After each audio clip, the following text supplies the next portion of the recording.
Hello crushers, welcome to another video. आज हम waves को स्टार्ट कर रहे हैं।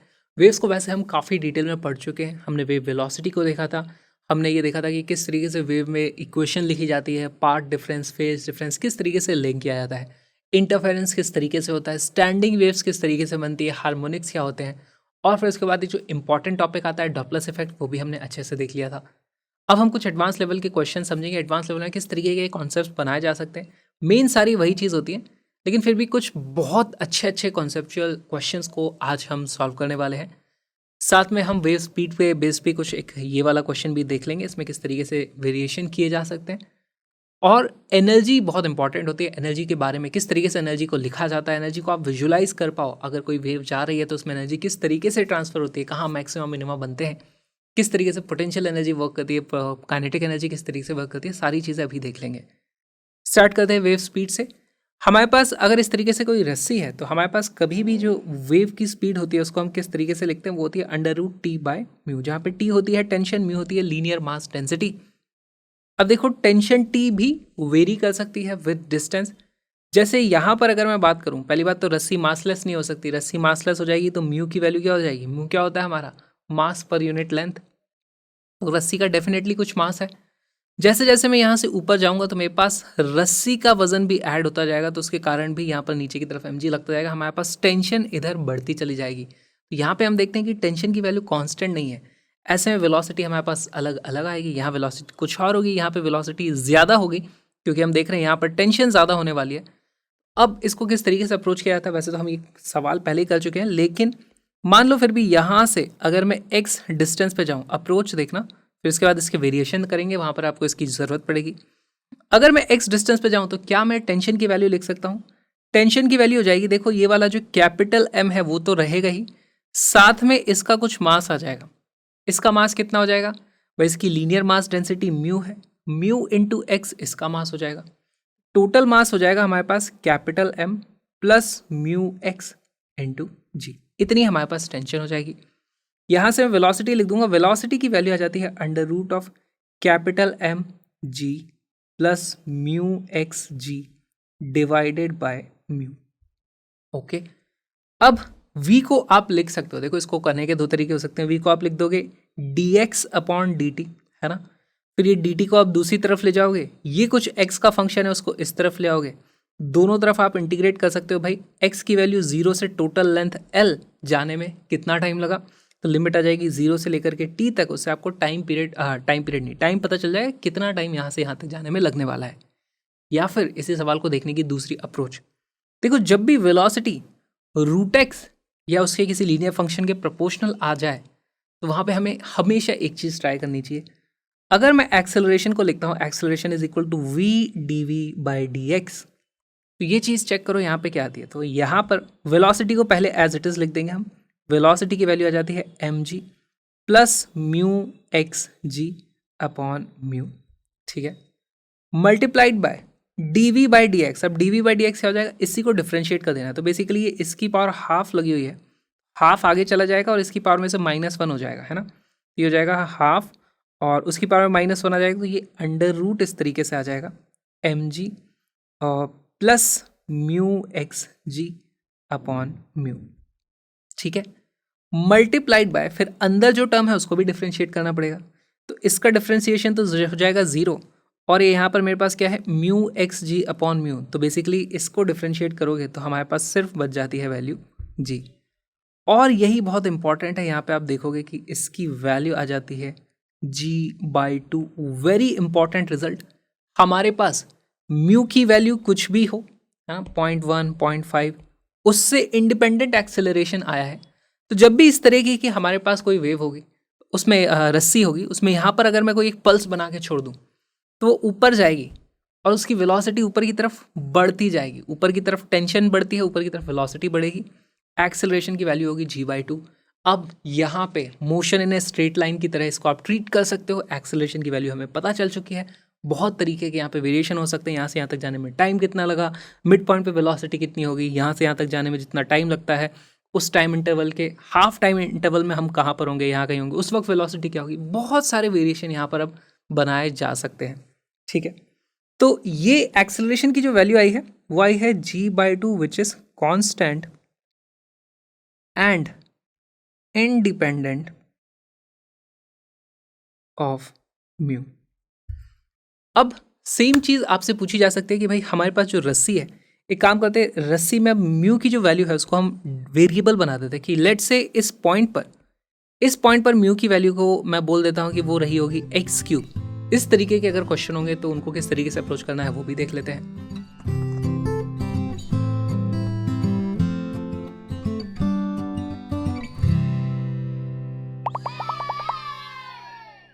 मान लो हमारे पास इस तरीके से एक रस्सी है और हमें बोल दिया कि यहाँ से किसी भी x डिस्टेंस पे जाओगे तो आपके पास यहाँ पर जो म्यू की वैल्यू होगी ना वो x का डिपेंडेंट है, x की एक फंक्शन है, लेट से उसकी वैल्यू kx है। तो अब इसमें केस थोड़ा सा कॉम्प्लिकेटेड हो जाता है। देखो यहाँ पर अब मुझे टेंशन लिखने के लिए देखना पड़ेगा कि इसका टोटल मास कितना है। तो मुझे इसका मास भी नहीं पता है ना, तभी मास पता चलेगा तो मैं टेंशन बता पाऊंगा, टेंशन पता चलेगी तो यहाँ की वेलोसिटी पता चलेगी, फिर उसके बाद टेंशन भी x के साथ चेंज हो रही है, म्यू की वैल्यू भी x के साथ चेंज हो रही है, तो फिर बता पाना कि वेलोसिटी क्या है थोड़ा कॉम्प्लिकेटेड हो जाता है। तो एक काम करते हैं, यहाँ पर कोई हमारे पास छोटा सा एलिमेंट होगा, उसके लिए dm की वैल्यू मैं लिख सकता हूँ। मैं क्या लिख सकता हूँ, dm will be equal to mu times उसकी लेंथ कितनी है dx, ये उसका छोटा सा मास हो जाएगा। म्यू की वैल्यू हमें दी हुई है kx, तो ये हो जाएगा kx dx। kx की जगह वो kx² हो सकता है, kx³ हो सकता है, वो सब चीज़ें अभी आपको ट्राई करनी पड़ेंगी खुद से। अगर मुझे 0 से लेकर के x लेंथ तक, या फिर इसको मैं y बोल देता हूँ, वहाँ तक का मास पता करना है तो उसके लिए मुझे इसे इंटीग्रेट करना पड़ेगा, है ना। यहाँ पर मास की वैल्यू 0 से लेकर के m हो जाएगी और x की वैल्यू मैं चेंज कर लेता हूँ, लेट से 0 से लेकर के y तक, है ना। यहाँ से यहाँ तक लेट से y है मेरे पास, ठीक। तो यहाँ पर मेरे पास m की वैल्यू आ जाती है, m की वैल्यू आ जाएगी ky²/2। तो किसी भी y डिस्टेंस तक का मेरे पास जो टोटल मास है उसकी वैल्यू मेरे पास इस तरीके से आ चुकी है। अब मेरे पास मास पता है तो मैं यहाँ पर टेंशन लिख सकता हूँ। टेंशन की वैल्यू हो जाएगी mg which is equal to ky²/2g, ठीक। टेंशन आ गई है। वेलोसिटी को अब मैं कैसे लिखूंगा, वेलोसिटी की वैल्यू मेरे पास आ जाएगी, velocity is equal to tension जो है ky²g/2। डिनोमिनेटर में हमारे पास क्या आ जाएगा, जो हमारे पास लीनियर मास डेंसिटी है वो की है kx। एक्चुअली आप इसको देखो x और y सेम ही डायरेक्शन में, आप इसको kx लिखो या ky लिखो, it will be same thing, है ना। और यहाँ पे आप देखते हो कि भाई हमारे पास y से y कट जाता है, k से k कट जाता है, वेलोसिटी की जो वैल्यू आ जाती है वो आ जाती है yg/2 का अंडर रूट। यहाँ से किसी भी y डिस्टेंस पे जो वेलोसिटी है वो अंडर रूट ऑफ y के प्रोपोर्शनल आ रही है।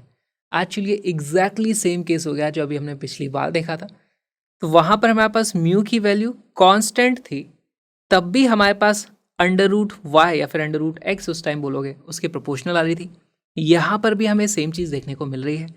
इंटीग्रेट करके मास की वैल्यू में भले ही y² y³ y⁴ कुछ भी आ जाए, लेकिन डिनोमिनेटर में हमारे पास जो डेंसिटी होती है, लीनियर मास डेंसिटी, वो होती है, उसमें भी वही y की कुछ पावर्स होती हैं, तो वो कैंसिल आउट हमेशा हो जाएंगी। हमेशा इस तरीके के केसेस में आप देखोगे आपके पास वेलोसिटी इस तरीके से under root Y under root X के प्रोपोर्शनल आ जाएगी। और जैसे ही हो जाता है हम फिर क्या करते हैं, अब मैं कर दूंगा भाई हमारे पास वेलोसिटी आ गई है तो मैं लिखूंगा acceleration a is equal to v/dv/dy इस केस में। तो इसकी वैल्यू आ जाती है under root yg/2 multiplied by half, इसको डिफ्रेंशिएट करेंगे तो ये yg/2 नीचे आ जाएगा और इसको फिर हमें करना पड़ेगा तो ये आ जाएगा g/2। आप देखोगे यहाँ पर ये इस तरीके से कैंसिल आउट हो जाता है, हमारे पास एक्सेलरेशन की वैल्यू आ जाती है acceleration is equal to g/4।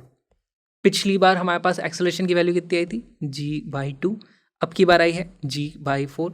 अगर यहाँ पर हमारे पास kx³ होता तो भी आपको कुछ इसी तरीके से g/समथिंग वैल्यू आ जाएगी और हमेशा एक्सेलरेशन की वैल्यू कांस्टेंट आ जाती है ना, कांस्टेंट। ट्राई करके देखना, यहाँ पे kx⁴ करके ट्राई करो, आपके लिए होमवर्क का मार्क कर देते हैं HW try for mu is equal to kx⁴, ठीक है। और अगर आपके पास इस तरीके से अब एक्सेलरेशन की वैल्यू आ गई और लेट्स से आपके पास क्वेश्चन दिया गया था कि भाई बताओ यहाँ पर अगर मेरे पास ये टोटल लेंथ की वैल्यू l थी तो बताओ यहाँ से नीचे से एक पल्स को मैंने छोड़ा है ऊपर जाने में उसको कितना टाइम लगेगा। तो उसके लिए देखो हम किस तरीके की चीज़ कर सकते हैं। हमारे पास यहाँ पर अगर पल्स को देके छोड़ दिया है तो इस वक्त वेलोसिटी कितनी होगी। तो देखो इस वक्त हमारे पास एक्चुअली वेलोसिटी की वैल्यू 0 रहने वाली है क्योंकि यहाँ पर टेंशन बहुत ही कम होगी। तो हम लिख देंगे हमारी motion in a straight line की जो इक्वेशन होती है S is equal to U T plus half A T square. तो U T plus half acceleration कितना है g/4 टी स्क्वायर। इनिशियली हमारे पास वेलोसिटी 0 रहेगी, यहाँ पर वेलोसिटी 0 होती है और हमारे पास आंसर आता है time t is equal to 8L divided by g और इस पूरे का अंडर रूट। ये हमारे पास आंसर आ जाता है। अब देखो आपको बता रहा हूँ मैं, अगर म्यू की वैल्यू kx है या kx की पावर 4, आपको जो भी चीज़ें दी जाएंगी सॉल्व करने की अप्रोच हमेशा यही लगाना और आप देखोगे कि हमेशा एक्सेलरेशन की वैल्यू कांस्टेंट आ जाएगी हमेशा। अब आपका सवाल आएगा भाई मैं यहाँ पर इस तरीके से ब्लॉक लटका दूँ तो क्या होगा। तो उस केस में भी एक्सेलरेशन का मैग्नीट्यूड एग्जैक्टली सेम आएगा। तो इसको करने की आप अप्रोच इस तरीके से याद रख सकते हो। भले यहाँ पे कुछ मास लटका हुआ हो, इसमें जो एक्सेलरेशन है वो उतना ही रहने वाला है। फ़र्क क्या पड़ जाएगा, अगर यहाँ पर कोई मास लटका हुआ है तो इस पॉइंट पर हमारे पास जो ओरिजिनली वेलोसिटी रहेगी वो वेलोसिटी की वैल्यू 0 नहीं लिख सकता। साथ में फिर यहाँ पर इस तरीके का केस भी नहीं हो पाएगा। क्यों नहीं हो पाएगा, क्योंकि इस पॉइंट पर अगर मैं चेक करूँ तो यहाँ पर मेरे पास म्यू की वैल्यू तो 0 है क्योंकि एक्स की वैल्यू 0 है, लेकिन टेंशन की वैल्यू 0 नहीं है। तो ऐसा केस बनना फिर मुश्किल हो जाता है, ऐसा केस बनाया नहीं जा सकता है ना। तो या फिर यहाँ पर कुछ इस तरीके से लीनियर म्यू की वैल्यू दी होगी, mu is equal to 5 plus K X, है ना, इस तरीके से, या फिर 5 प्लस के एक्स की पावर 4, इस तरीके की चीज़ वहाँ पर होगी। तो ऐसे केस में आपको बस यही ध्यान रखना है कि एक्सेलरेशन की वैल्यू हमेशा कांस्टेंट आ जाती है इस तरीके से, और इस तरीके से हम चीज़ों को फिर सॉल्व कर सकते हैं।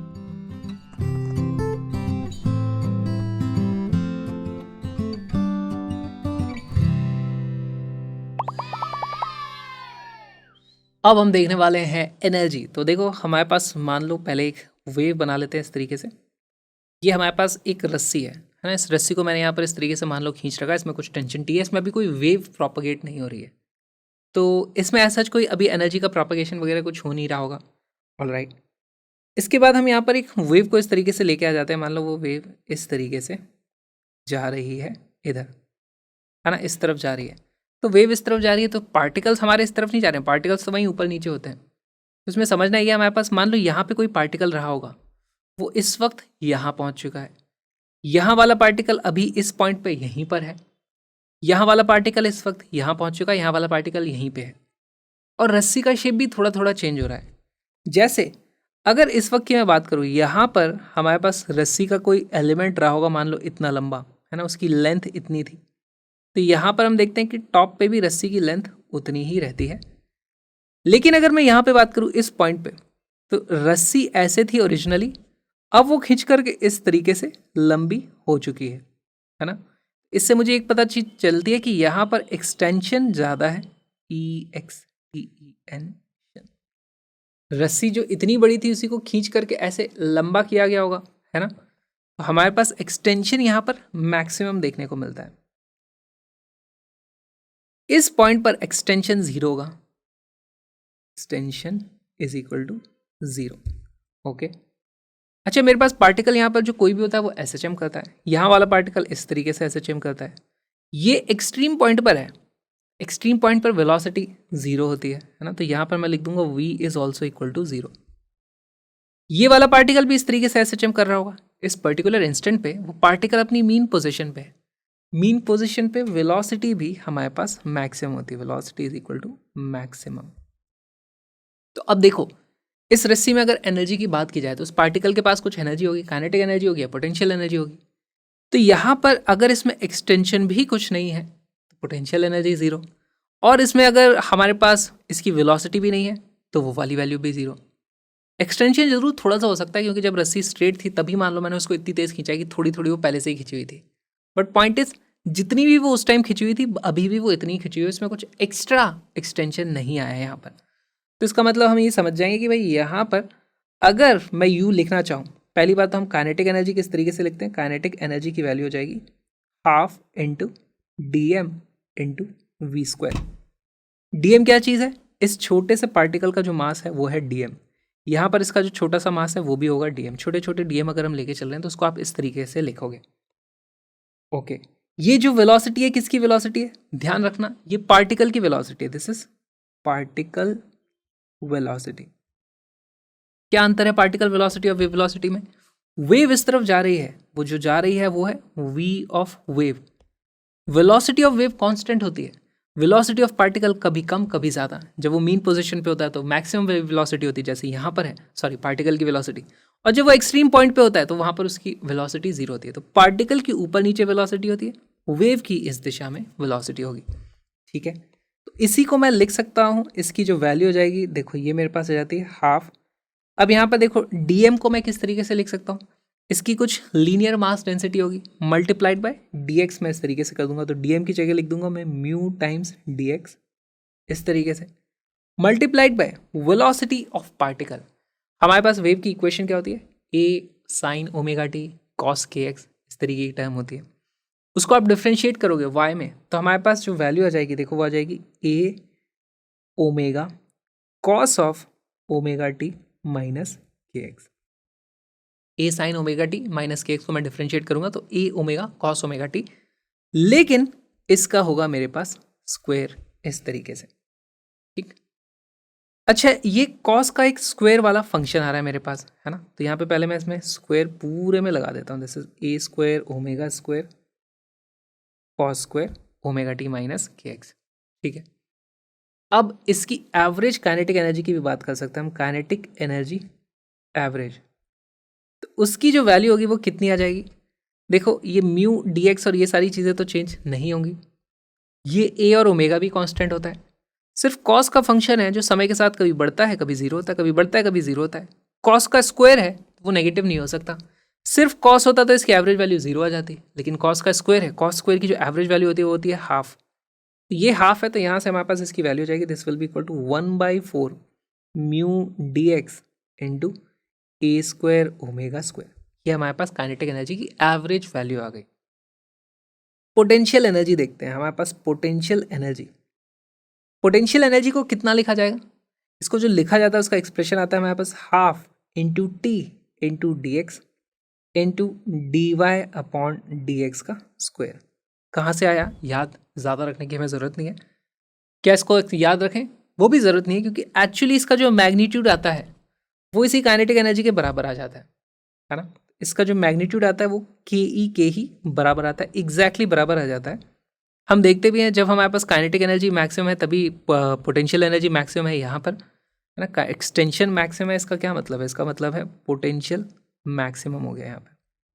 यहाँ पे एक्सटेंशन जीरो लिखा हुआ है, इसका मतलब है कि potential energy U is equal to zero. तो ये एग्जैक्टली काइनेटिक एनर्जी के बराबर आती है, आप इसको इस तरीके से याद रख सकते हो।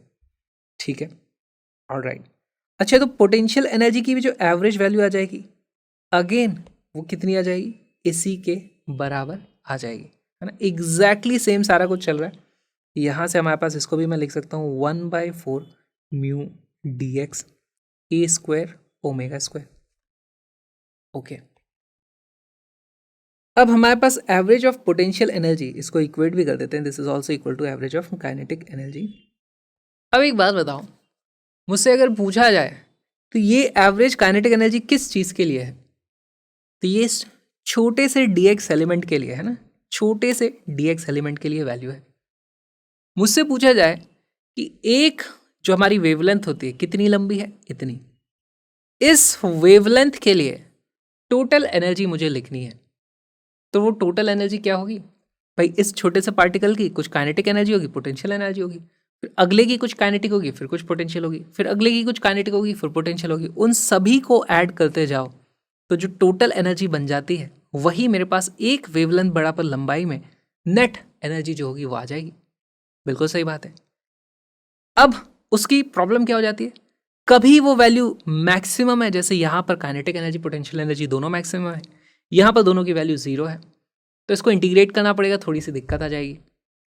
लेकिन इसी का तो सिंपल सा तरीका है, हम भाई एवरेज वैल्यू निकाल चुके हैं, और ये जो एवरेज है ये किसके अबाउट एवरेज है। अगर हम पूरी एक वेवलेंथ की बात करें तो इसमें हमारा एवरेज वैल्यू को हम यूज़ कर सकते हैं। तो यहाँ से मैं लिख सकता हूँ total energy will be equal to, क्या हो जाएगी, kinetic energy average plus potential energy average, है ना, और इसको मल्टीप्लाई कर दो कितनी, पूरी की पूरी एक वेवलेंथ से। इस तरीके से हम लिख सकते हैं। और देखो ये दोनों का मैग्नीट्यूड बराबर है एग्जैक्टली इसके, है ना। इसको बेसिकली आपको इंटीग्रेट करना पड़ेगा ना, this needs to be integrated over dx। और ये वाली जो वैल्यू है, क्योंकि ये dx था, इसकी जगह हमारे पास एज इट इज अब वो इंटीग्रेट होकर के लैम्डा हो जाएगा, क्योंकि सब कुछ हमारे पास कांस्टेंट है।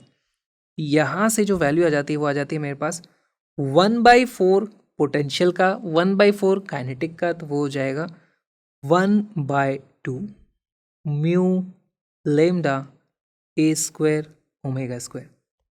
ये आ गई मेरे पास total energy. This is what, this is total energy in one wavelength. ठीक, अब हम देखना चाहते हैं पावर।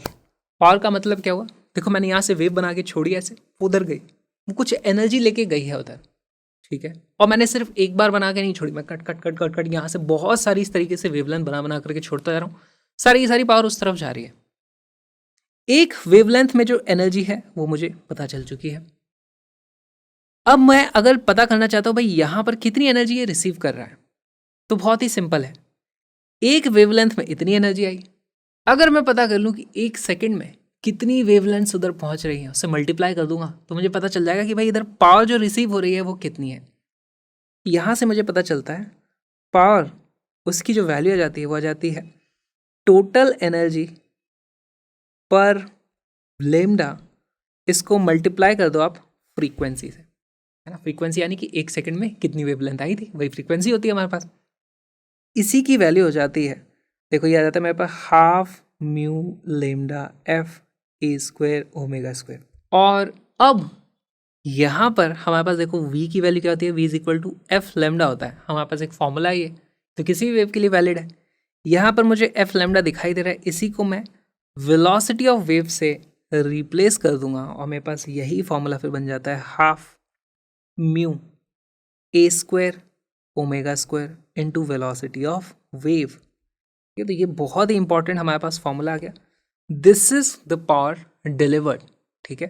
तो ये एम्पलीट्यूड के स्क्वायर पे डिपेंडेंट है, ओमेगा के स्क्वायर के ऊपर डिपेंडेंट है, वेलोसिटी ऑफ वेव एंड जो लीनियर मास डेंसिटी हमारे पास यहाँ पर आ रही है इस तरीके से। ओके, फिर एक और चीज़ हमें देखनी होती है, वो चीज़ क्या देखनी है, ये तो हो गई हमारे पास अगर एक स्ट्रिंग में इस तरीके से पावर जा रही है तो उसमें कुछ पावर का इधर उधर फैलने का स्कोप नहीं होता, वो स्ट्रिंग में अलॉन्ग ही जाएगी। लेकिन हमारे पास कुछ इस तरीके की जो होती है, जैसे साउंड की वेव यहाँ से निकल रही है तो वो पावर चारों तरफ डिस्ट्रीब्यूट होती चलती है। तो ऐसे में हम ऐसी पावर वाली बातें नहीं करते, हम बोलते हैं कि किसी भी पॉइंट पे हमारे पास इंटेंसिटी कितनी है। इंटेंसिटी मतलब पावर पर यूनिट एरिया कितना आ रहा है ना। सोर्स पे तो बहुत ज़्यादा पावर एमिट कर रहा था, वहाँ पहुँचते पहुँचते पावर चारों तरफ डिस्ट्रीब्यूट हो गई, तो उस पावर का एक छोटा सा एरिया हमारे पास फिर यहाँ पे आ रहा होता है। मैं बेसिकली बात करता हूँ इंटेंसिटी। अब हम बात करेंगे इंटेंसिटी। इंटेंसिटी हमारे पास होती है पावर पर यूनिट एरिया। पावर की वैल्यू क्या हो जाएगी हमारे पास, हाफ म्यू, ठीक है, A square omega square velocity of wave, है ना। ये इसको एरिया लिख देते हैं, डिवाइडेड बाय, इसको एरिया करना है तो देखो यहाँ पर मैं कर दूंगा, एक्चुअली आप देखो म्यू डिवाइडेड बाय एरिया कर देंगे, म्यू डिवाइडेड बाय एरिया। क्या कोई मुझे बता सकता है ये म्यू क्या चीज़ थी। हमारे पास जो म्यू होता है, म्यू था हमारे पास मास पर यूनिट लेंथ, इसको हमने एरिया से डिवाइड किया है, इसको भी एरिया से डिवाइड कर दिया है, और ये लेंथ और एरिया मिला करके एक वॉल्यूम बन जाते हैं। तो क्या बन जाता है हमारे पास, मास पर unit volume. This is also equal to density. यहाँ से मेरे पास इंटेंसिटी का फॉर्मूला क्या आ जाता है, intensity is equal to half rho A square omega square velocity of wave. बहुत ही इंपॉर्टेंट फॉर्मूला है। अगेन ये A square omega square and V wave पे डिपेंड कर रहा है, और यहाँ पर एक डेंसिटी वाला हमारे पास कुछ फैक्टर आ रहा है। अच्छा, ये इंटेंसिटी, ये सारी की सारी जो वैल्यूज़ थी, हम ये एवरेज वैल्यूज़ निकाल रहे थे अभी, है ना। दिस वाज एवरेज वैल्यू, क्योंकि इंटेंसिटी क्या है, कभी कम होती है कभी ज़्यादा होती है, कभी कम होती है कभी ज़्यादा होती है, ठीक है। तो जैसे ये वाला पार्टिकल जब किसी से टकरा रहा होगा, वेव जब इधर जा रही होगी, तो ये वाला पॉइंट जब उधर जाएगा तो वहाँ पे सबसे ज़्यादा पावर डिलीवर होगी। फिर ये वाला पार्ट, इसके पास तो कुछ एनर्जी नहीं है, तो वो कोई पावर ही डिलीवर नहीं होगी वहाँ पर, करेक्ट। इस तरीके की चीज़ें हमारे पास होती हैं। यहाँ पे सब जगह हमें एक एवरेज वाला साइन लगा लेना चाहिए, नहीं तो हमारी बात थोड़ी सी गड़बड़ हो जाएगी।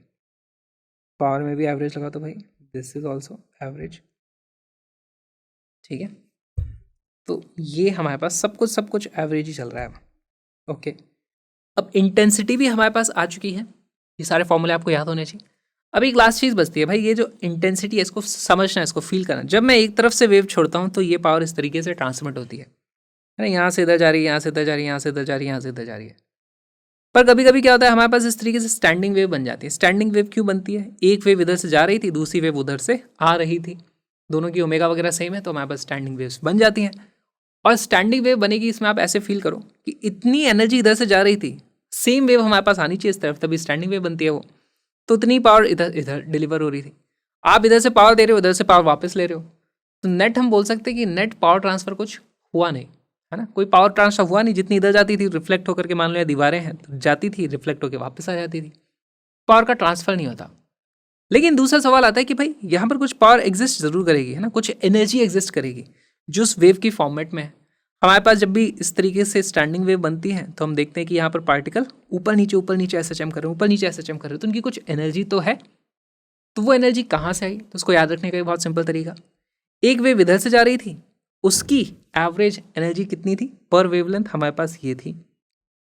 दूसरी वेव उधर से आई है, उसकी भी एवरेज जो एनर्जी होगी पर वेवलेंथ वो इतनी होगी। तो स्टैंडिंग वेव के केस में मैं लिख सकता हूँ पर लैम्डा मेरे पास इसकी 2 टाइम्स एनर्जी रहेगी, और वो ना इधर जाएगी ना उधर जाएगी, वो वहीं पर रहेगी, ठीक है। तो यहाँ पे हम लिख देंगे फॉर स्टैंडिंग वेव्स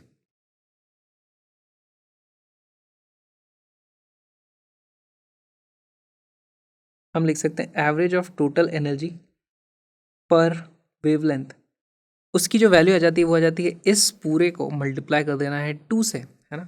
यहाँ पे लिख दूंगा 2 ट्वाइस लिख दो, ट्वाइस।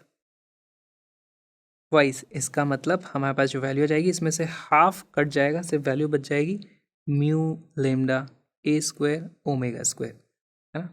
यही हमारे पास वैल्यू बच जाती है कि ओमेगा स्क्वायर है, ओमेगा स्क्वायर। हमसे बोला जाएगा कि कोई भी स्टैंडिंग वेव है, अगर उसमें एक वेवलेंथ दिखाई दे रही है तो उसके सभी पार्टिकल की मिलाकर के जो एनर्जी है वो भाई इतनी है। इस तरीके से हम चीज़ों को याद रख सकते हैं। अब ज़रूरी नहीं है यहाँ पे हमारे पास इस तरीके से एक वेवलेंथ के बराबर का बन रहा हो। अगर हमारे पास सिर्फ हाफ लूप बन रहा है ना, इसको बेसिकली एक लूप बोलेंगे, लेकिन ये हमारे पास वेवलेंथ का तो हाफ है, this is half of wavelength. तो वहाँ पर मुझसे पूछा जाएगा इन सभी पार्टिकल्स की वेलोसिटी टोटल एनर्जी कितनी है, तो वो एक्चुअली इसका हाफ हमारे पास होगी। इस तरीके से आपको चीज़ें समझनी होंगी। तो एनर्जी जितनी भी थी हमने पूरी की पूरी यहाँ पर रिवाइज कर ली। अब समय आ गया है कि बहुत अच्छे अच्छे क्वेश्चंस करना स्टार्ट कर दें। Let's begin practice.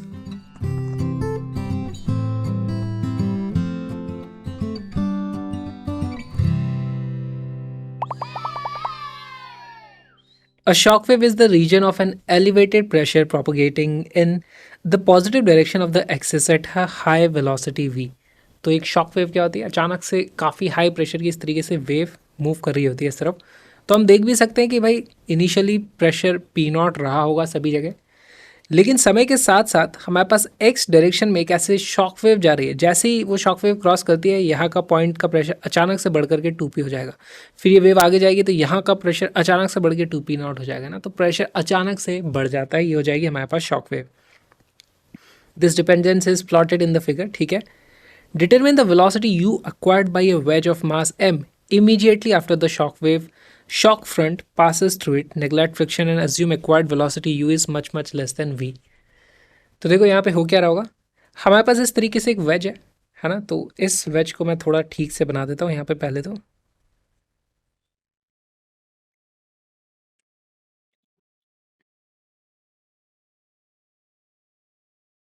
This is अपना एक्सिस, और ये हमारे पास इस तरीके से पूरी की पूरी वेज है। अब यहाँ से शॉकवेव इस तरीके से आ रही है ना, इस तरीके से आ रही है, इस तरीके से आ रही है, इस तरीके से आ रही है। तो शॉकवेव के आने से क्या होगा, इसमें प्रेशर का डिफरेंस होता है। इधर प्रेशर है 2P0, यहाँ पे प्रेशर है P0। हमें बताना है कि भाई बाद में इस पे ऊपर कितनी वेलोसिटी आ जाएगी। तो वेलोसिटी आएगी क्यों, इसके ऊपर कोई फोर्स लगेगा तो कुछ इसका एक्सेलरेशन होगा। फोर्स कैसे लगेगा? देखो भाई, अगर मान लो शॉकवेव इस वक्त यहाँ पर है, अगर मैं इसके क्रॉस सेक्शन की बात करूँ, लेट से इस जगह तक हमारे पास शॉकवेव आ चुकी है ना, तो ये पूरा एक इस तरीके से हमारे पास सेगमेंट बन जाता है, जिसके एक तरफ प्रेशर की वैल्यू है 2p0 और उसके दूसरी तरफ प्रेशर की वैल्यू है सिर्फ p0।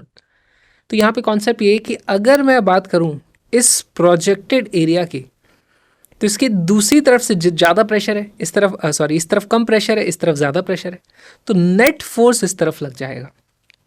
ठीक है, नेट फोर्स किस दिशा में लग रहा है? इस दिशा में। आप बोलोगे कि इसकी सरफेस तो टेढ़ी थी, यहाँ पर फोर्सेज ऐसे लगे होंगे, तो सिमिलरली यहाँ पर फोर्स कुछ इस तरीके से लगे होंगे और इन दोनों का नेट रिजल्टेंट कुछ ऐसा आ जाएगा हमारे पास। और यहाँ पर वही प्रोजेक्टेड एरिया का कॉन्सेप्ट हमको यूज़ कर लेना है। तो ये प्रोजेक्टेड एरिया है, यहाँ के इसके अक्रॉस हमारे पास अलग अलग प्रेशर है, तो टोटल प्रेशर डिफरेंस की वैल्यू p0 हो जाती है। एक तरफ 2p0 है इधर, इस तरफ है p0। अब बात यह है कि जैसे जैसे शॉक वेव आगे जाएगी तो हमारे पास ये प्रोजेक्टेड एरिया कभी कम था, कभी ज़्यादा था, फिर वो बढ़ता चला जाएगा। तो ये हो सकता है हमें यहाँ पे इंटीग्रेशन का इस्तेमाल करना पड़े। तो यहाँ से किसी भी x पर, है ना, यहाँ से किसी भी x पर पहली बात तो आपको देखना पड़ेगा कि प्रोजेक्टेड एरिया आता कितना है, उसके हिसाब से आप यहाँ पे फोर्स पता कर पाओगे। फोर्स पता चलेगा, उसके हिसाब से आप एक्सेलरेशन पता कर पाओगे। और यहाँ पे हमको मान के चलना है कि शॉक वेव बहुत तेज़ी से निकल जाती है ना। इसके को द्वारा जो वेलोसिटी एक्वायर करने वाला उसकी वैल्यू u है, शॉक वेव निकल जाती है v वेलोसिटी से। तो यहाँ पे लिखा हुआ था u is much much less than v। ऐसा क्यों लिखा है इनने?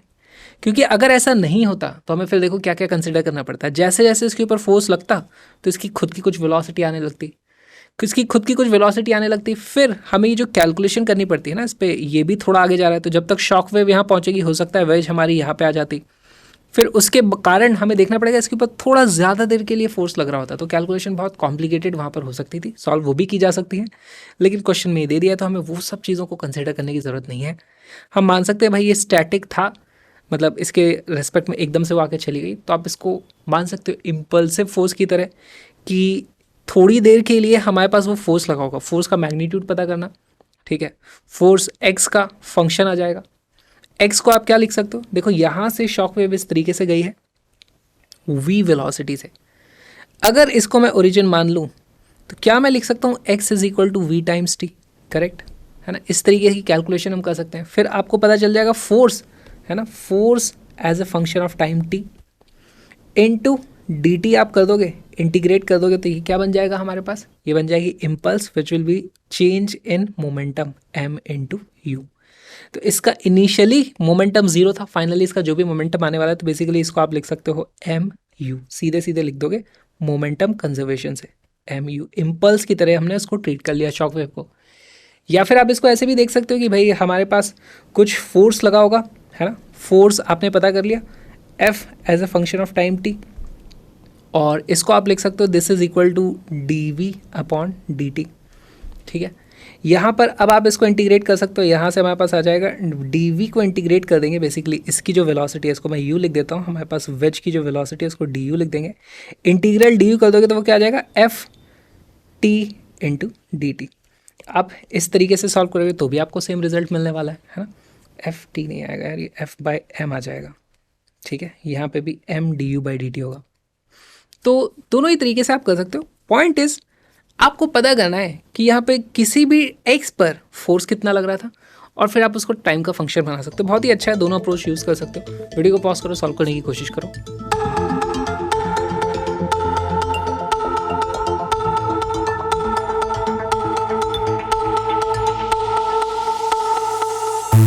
का करेक्ट आंसर है A B C P not upon 2 पर किसी भी एक्स पर मेरे पास ये वाली जो हाइट है, जिसको मैं लेट से y बोल देता हूँ, मैं y की वैल्यू पता कर सकता हूँ। मैं कैसे लिख सकता हूँ? y is equal to X tan theta, है ना। यहाँ पर ये वाला एंगल हमारे पास थीटा है। अच्छा, साथ में ये वाली हाइट मुझे दी हुई है कितनी? a के बराबर है। ये वाली है हमारे पास b के बराबर, तो टैन थीटा की वैल्यू a अपॉन बी भी आ जाती है। तो इसी को मैं लिख दूंगा x इंटू ए अपॉन बी। वाई की वैल्यू मुझे पता चल गई। प्रोजेक्टेड एरिया कितना है?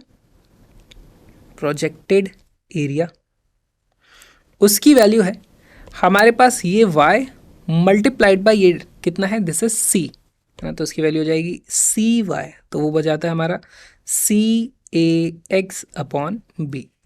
ठीक, x को मैं लिख सकता हूँ वी टी, तो ये हो जाता है हमारे पास C A V T upon B. ठीक, अब प्रोजेक्टेड एरिया आ गया, इसके कारण मैं फोर्स की वैल्यू लिख सकता हूँ, force is equal to projected area into change in pressure, तो वो जाता है delta P into area, which is equal to pressure में डिफरेंस कितना है, देखो ये 2p0 था, ये p0 था, तो प्रेशर का डिफरेंस है सिर्फ p0, और हमारे पास प्रोजेक्टेड एरिया की वैल्यू आ गई है ए सी वी टी अपॉन बी। तो फोर्स टाइम का एक फंक्शन आ चुका है। अब यहाँ से आप दोनों में से कोई सी भी अप्रोच यूज़ कर सकते हो, है ना। तो यहाँ से मैं इसको सीधे सीधे इंटीग्रेट कर दूंगा, मान लो मैं इसी अप्रोच को यूज़ कर लूँ, तो integral of F T D T, है ना। लिमिट क्या जाएगी टाइम की, 0 से लेकर के टाइम कितना लग रहा है, देखो यहाँ से यहाँ तक शॉक वेव को पहुँचने में कितना टाइम लगेगा, वो टाइम लगेगा, ये कितना था बी अपॉन वी, तो यहाँ पे लिमिट आ जाती है हमारे पास बी अपॉन वी तक, है ना। एफ टी डी टी को आप इस तरीके से इंटीग्रेट कर दोगे तो ये क्या आ जाता है हमारे पास, दिस इज इक्वल टू, इसमें देखो एफ टी में ये सब कुछ कांस्टेंट है, खाली टी ही था यहाँ पर, तो ये आ जाता है मेरे पास C A V upon B, constant बाहर, हाफ आ जाएगा, और टी स्क्वायर यानी कि बी अपॉन वी का स्क्वायर। दिस इज हमारे पास नेट इम्पल्स जो आने वाली है, which is equal to M times U, इसको आप एम यू से इक्वेट कर दो। यहाँ पर आप देखोगे एक बी वी से ये स्क्वायर इस तरीके से कट जाता है, हमारे पास u की जो वैल्यू आ जाती है वो आ जाती है A B C, O sorry यहाँ पे पी नॉट तो मैंने रखा ही नहीं, फोर्स में पी नॉट भी था हमारे पास एक, A B C P not upon 2m, and that is a correct answer. तो बहुत ही अच्छा सवाल था। अब इसके वेरिएशन देखो किस तरीके के बन सकते हैं। यहाँ पर ये जो ज्योमेट्री थी ये वेज थी, हो सकता है इस वेज की जगह इस तरीके से ऊपर नीचे वाला हमें कुछ दे दिया होता सिस्टम, उस केस में चेंज किया था, हमारे पास जो प्रोजेक्टेड एरिया है उसकी वैल्यू 2cy हो जाती, क्योंकि y अब ऊपर में भी है नीचे में भी है, ठीक है।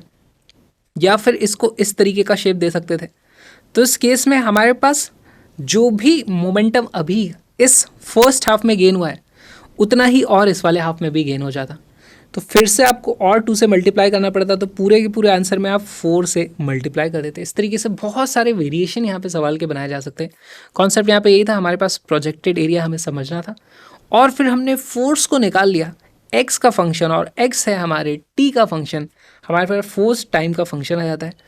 उसके हिसाब से आप या तो इसके बाद अब 2 अप्रोच होती है, इसको आप M D U upon D T करके सॉल्व कर सकते हो, या फिर सीधे सीधे इसको टाइम के साथ इंटीग्रेट करके इम्पल्स की तरह इसको ट्रीट कर सकते हो। दोनों ही तरीके से सेम आंसर आने वाला है।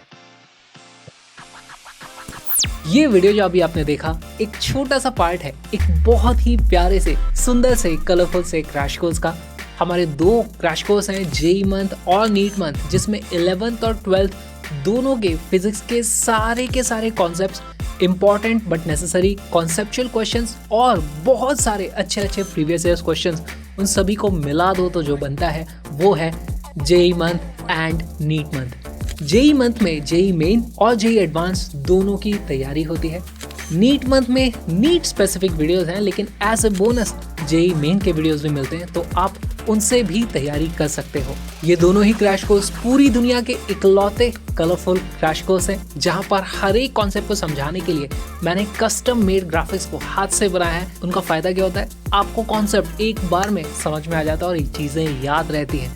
हर एक ग्राफिक को आप फ्री में डाउनलोड कर सकते हो, link is in the description. सारी पीडीएफ अभी के अभी डाउनलोड करा के आप प्रिंट करा सकते हो, या फिर आप चाहो तो इन सभी को मिला करके एक मैंने बहुत ही अच्छी हैंडबुक बना दी है, उसका प्रिंट आउट भी खरीद सकते हो, ताकि आप किसी भी बुक का या किसी भी और टेस्ट सीरीज के क्वेश्चंस की प्रैक्टिस कर रहे हो तो एक हाथ में आपके पास हैंडबुक रहेगी, तो आप जल्दी फॉर्मूले रिवाइज कर पाओगे, इंपॉर्टेंट कॉन्सेप्ट्स को रिवाइज कर पाओगे और अपनी तैयारी स्पीड अप कर पाओगे। कलरफुल नोट्स की प्रिंटेड हैंडबुक का लिंक भी डिस्क्रिप्शन में है, साथ में मेरे ऑल इंडिया रोड ट्रिप के व्लॉगिंग सीरीज का लिस्ट, तो उसको भी आप देख सकते हो।